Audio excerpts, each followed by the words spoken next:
Take a quiet moment with me, not a rushed moment, not one filled with noise or distraction. Just notice your body. If you're sitting right now, notice what happens when you imagine standing up. Not actually standing yet, just imagining it. Do you picture a smooth, easy rise? Or do you picture your hands pressing down, your body leaning forward, your legs gathering themselves before they respond? Many people over 60 experience that second image, and almost no one talks about it because it feels small, because it feels subtle, because it feels like something you should simply accept. But that moment, that tiny pause between intention and movement, is where mobility begins to change. Not dramatically, not all at once, quietly. This video is about that quiet change.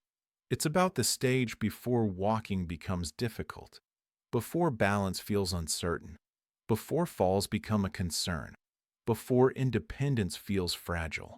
Because once mobility is lost, rebuilding it is harder. But protecting it early is far more achievable than most people are ever told. From a young age, we're taught a simple story about aging, that bones weaken, joints wear out, and muscles fade. While parts of that are true, it leaves out something essential. Legs don't fail simply because of time. They weaken because they are used less, challenged less, and trusted less.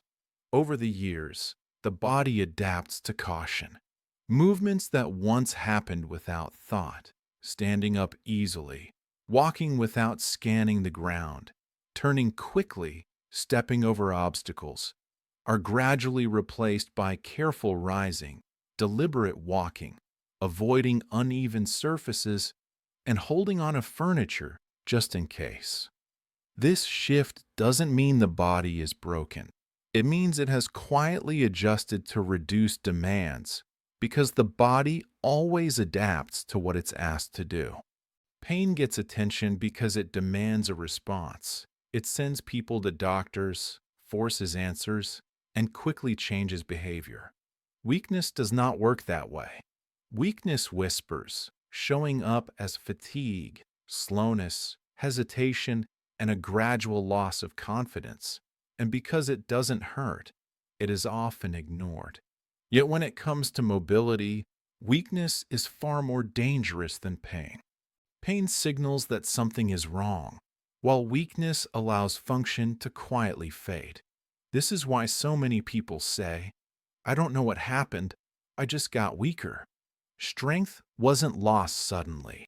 It faded because the daily signals that keep muscles and the nervous system engaged slowly disappeared. This is something rarely explained clearly. Your legs are not just strength machines. They are communication systems.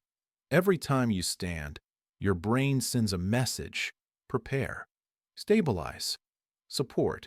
Every time you walk, your body performs thousands of tiny adjustments. Ankles correct, hips stabilize, core responds, muscles fire in precise timing. When you move less, those messages weaken. The muscles don't forget how to work, they forget when to work. That delay is what causes shuffling, instability, stumbling, falls during transitions, which is why daily strength exercises are not really about strength alone. They are about keeping the conversation between your brain and your legs alive. Here's something important to understand. Most falls do not happen during exercise, long walks, or strenuous activity.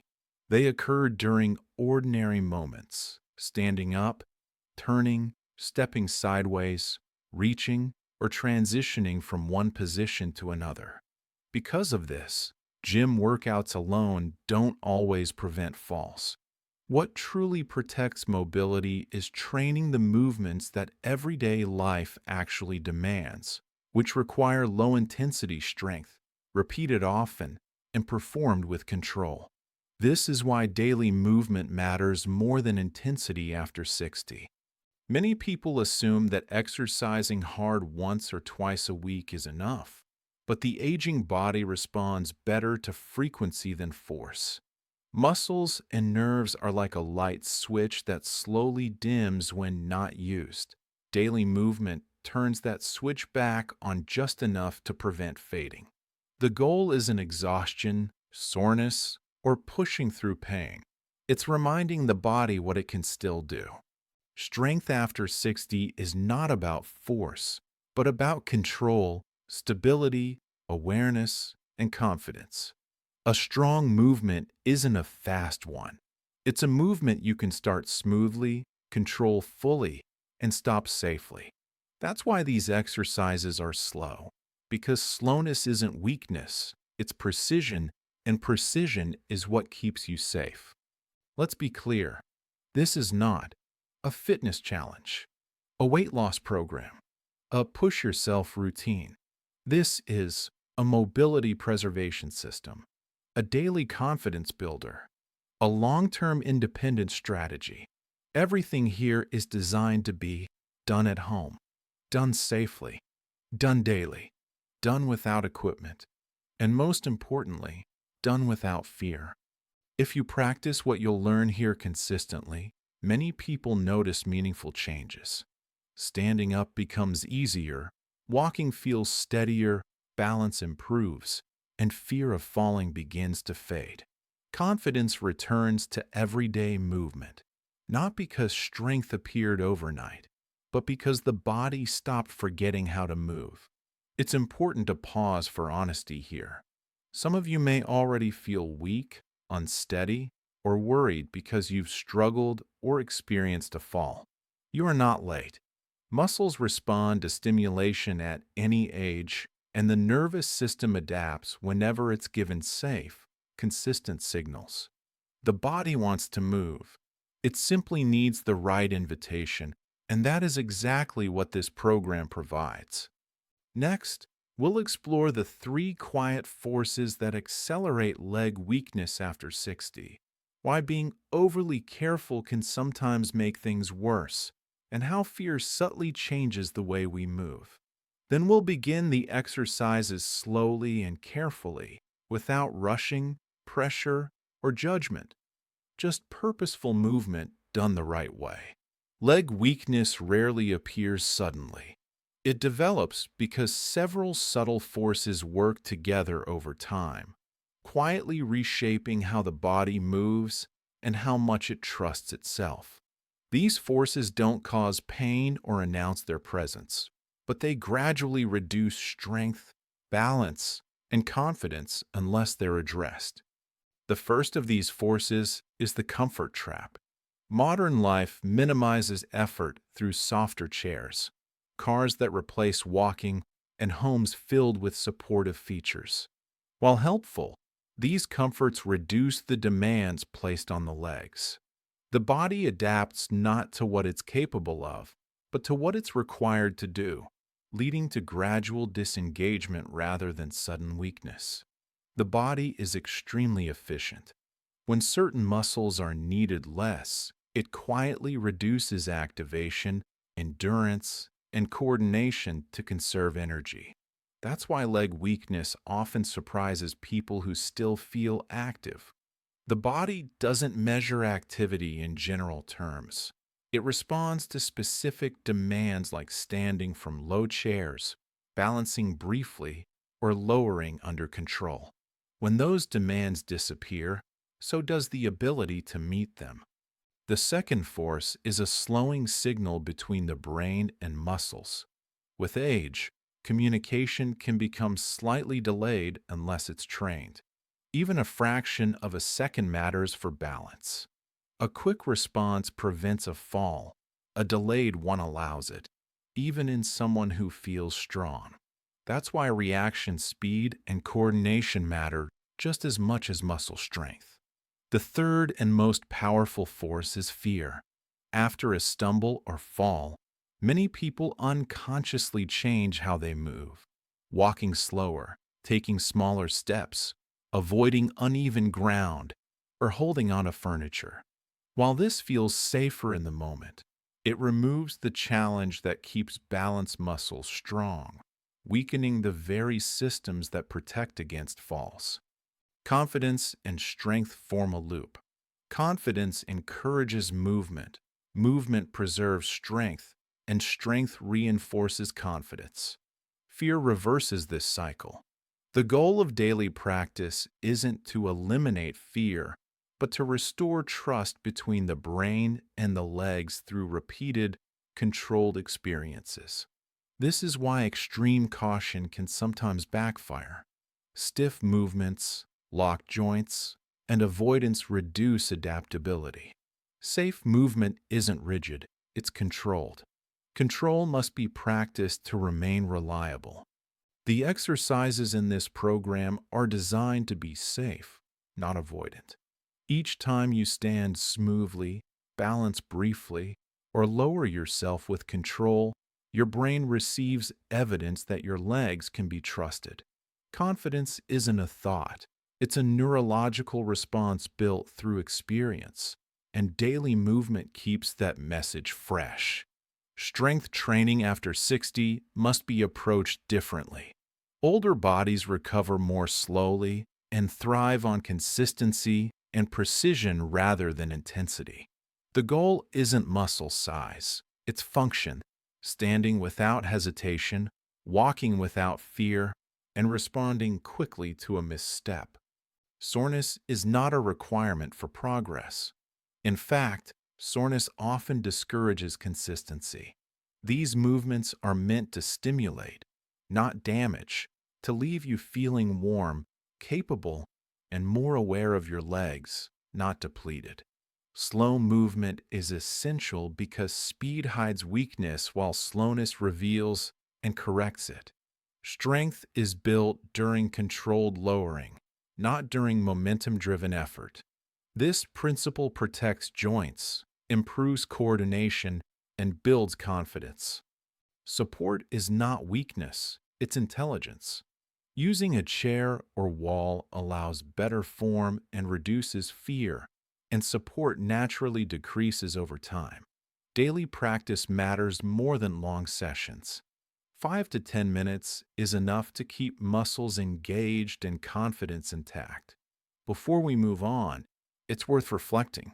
Do you hesitate before standing? Avoid certain movements? Rely on support more than you might need? There's no judgment here. Awareness is the first step toward change. In the next part, we begin the most important movement of all, standing up and sitting down with control. Before balance, before walking, before confidence, comes the ability to rise. Standing up is a test your body answers every day, and improving it often restores independence faster than anything else. Exercise 1, the controlled chair stand, is about rebuilding strength through control rather than speed or repetition. Using a sturdy chair placed on a non-slip surface, you sit toward the front with your feet flat on the floor, about shoulder-width apart and slightly behind your knees, a position that allows the legs to do the work instead of the arms. Before standing, you pause, place your hands on the armrests or lightly on your thighs, take a slow breath, and lean the chest forward just enough for the nose to come over the toes. This small forward lean is not weakness. It is proper alignment that puts the body in its strongest position to rise. From there, you press your feet into the floor as if pushing the ground away, standing up smoothly and steadily, using your hands if needed without hesitation or guilt. The most important part of the exercise comes when sitting back down, turning carefully, feeling the chair behind you, and lowering yourself slowly over 3 to 5 seconds, resisting gravity rather than dropping. This controlled lowering is where real strength is built, as it strengthens the thighs, protects the knees, improves control, and builds confidence.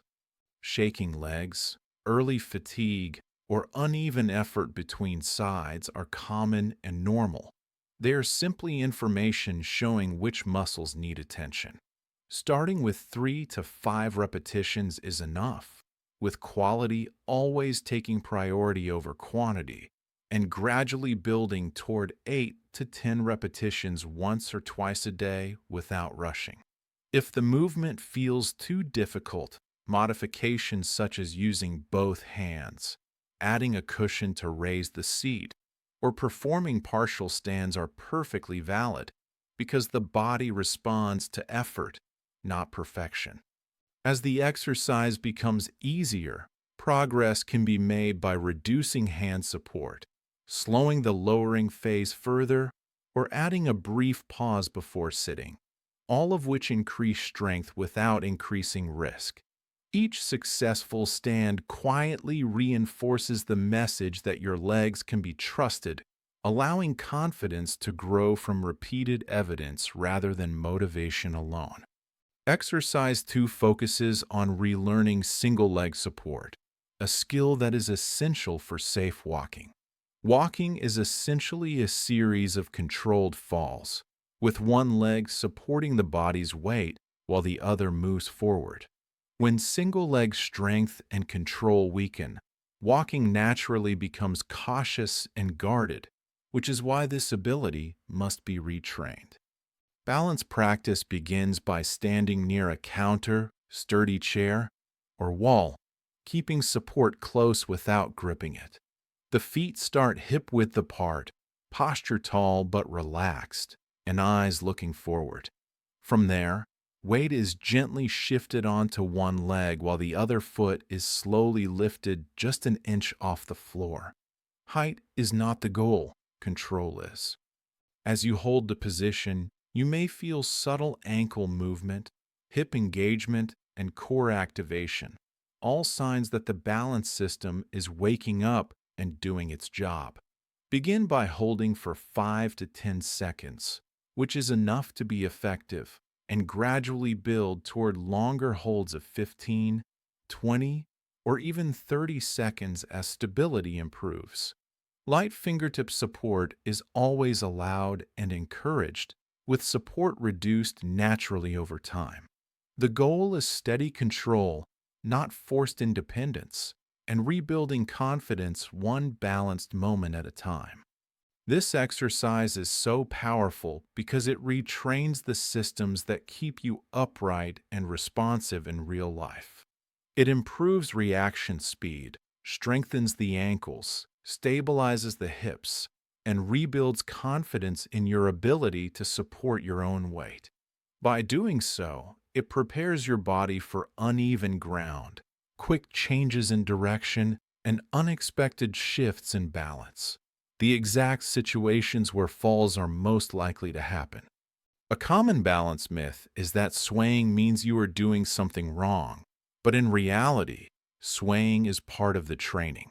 Balance is not about being perfectly still. It is dynamic and constantly adjusting. The goal is not stillness, but control. This is why balance should be practiced daily, even if only for a short time. Brief, consistent practice keeps the nervous system alert and responsive, while balance skills fade quickly when they are not used. When combined with the first exercise, the effect is even stronger. Standing up builds the raw strength your legs need. Balancing trains control and coordination, and together they restore the kind of functional movement that supports safe, confident daily life. In the next part, we begin training walking stability. We focus on foot placement. We strengthen nervous system coordination. This is the point where many people begin to feel confident outdoors again. Not just careful, but capable. Most people don't think about their walking until it begins to change. Shorter steps, a wider stance, constant scanning of the ground, or a quiet fear of uneven surfaces. These changes happen gradually, and many people respond by trying to be more careful. But careful walking often leads to slower reactions, stiffer joints, and reduced adaptability. Confident walking, by contrast, relies on responsive legs, controlled foot placement, and the ability to adjust quickly. This section trains confidence rather than fear. Walking feels different after 60 because it is not automatic. It is a coordinated process involving the brain, eyes, feet, and balance system. With age, this coordination weakens not because we forget how to walk, but because modern routines stop challenging it. Flat floors, predictable surfaces, and short distances reduce variety, and without variety, the nervous system loses adaptability. As a result, uneven ground feels threatening not because it is dangerous, but because it has become unfamiliar. At the center of confident walking is foot placement, the often overlooked skill that determines safety with every step. Stepping too far forward, too wide, or too fast reduces control and delays balance corrections. Foot placement is less about strength and more about awareness, and that awareness can be retrained at any age. Exercise 3, the heel-to-toe walk, looks simple but powerfully retrains safe walking. By slowing movement just enough, it challenges nearly every system involved in balance and mobility, allowing the nervous system to relearn control. Perform near a wall or counter for reassurance. The exercise emphasizes standing tall, relaxed posture, and eyes forward. Each step is slow and deliberate. The heel touches first, the foot rolls smoothly to the toes, and the back foot moves forward so the heel meets the toes of the front foot. Moving slowly is essential because fast walking hides mistakes, while slow walking reveals and corrects them. When you slow down, the brain becomes more attentive, the feet communicate more clearly, and the balance system stays alert. This is training, not travel. Starting with just 5 to 10 steps is enough, with careful turns and repetition only if comfortable, always prioritizing quality over quantity. Mild wobbling, heightened foot awareness, and increased concentration are common and positive signs that the nervous system is engaged.